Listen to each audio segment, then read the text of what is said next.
పురాణం చెప్పినట్లుగా ఉంటాను, కానీ నా ధ్యేయం వేరు. నా ధ్యేయం మీలో సాధకులను సిద్ధం చెయ్యాలి, మీలో జపమునందు, ధ్యానమునందు, యజ్ఞమునందు ఇచ్ఛ కలిగించాలి, మీలో నుండి యోగులు రావాలి, మీలో నుండి సిద్ధపురుషులు రావాలి. మహనీయులైనటువంటి యోగ సంప్రదాయం పురాతన కాలం నుంచి ఈ దేశంలో ఉన్నది. ఆ తపస్సు మరిచిపోవటం వల్ల ఈ జాతి పతనమైంది. లౌకికంగా మనం ఏదో కావాలనుకుంటాం, ఉద్యమాలు నడుపుతాం, సంస్థలు పెడతాం, ఎన్నో చేస్తాం. ఏదైనా చేయొచ్చు, మంచిదే సేవ చేయటం.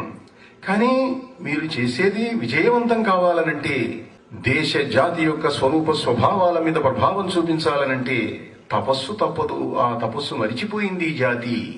ఆ తపస్సు అనేటువంటి ఆ అగ్నిని ప్రతి హృదయంలోనూ వెలిగించటం నా ధ్యేయం అది. అందుకని నేను వీటిని ఉపయోగించుకుంటూ ఉంటాను. ఈ ఉపన్యాసాలు, ఈ కార్యక్రమాలు, ఈ పురాణ ప్రవచనాలు, ఈ యజ్ఞాలు, ఇవన్నీ దేనికి అని అంటే, ఇవాళ ఇక్కడ ఒక 200 మంది ఉంటే ఇందులో నుంచి ఒక 20 మంది అయినా తీవ్ర సాధకులు అవుతారా, అది చూస్తూ ఉంటాను నేను. ఇక్కడ ఎవరైనా మంచి సాధకులు అయ్యే అవకాశం ఉన్నవాళ్ళు కనిపిస్తున్నదా, వాళ్ళ సూక్ష్మ శరీరాలు ఎట్లా ఉన్నాయి, ఎవరైనా ఉంటే వాటి లక్షణాలు తెలుస్తాయి. కనుక ఆ మార్గం మొదట్లో చెబుతాము. మీరు జపం చేయండి, మీరు యజ్ఞములు చేయండి, మీరు ధ్యానములు చేయండి, మీరు తపస్సు చేయండి. ఎందుకంటే వాటి వల్ల ముందు భౌతికంగా, లౌకికంగా ఉన్న కష్టాలు కొన్ని పోగొట్టుకోవచ్చు. ఆ పోగొట్టుకుంటే దానివల్ల దేవత యందు విశ్వాసం పెరుగుతుంది.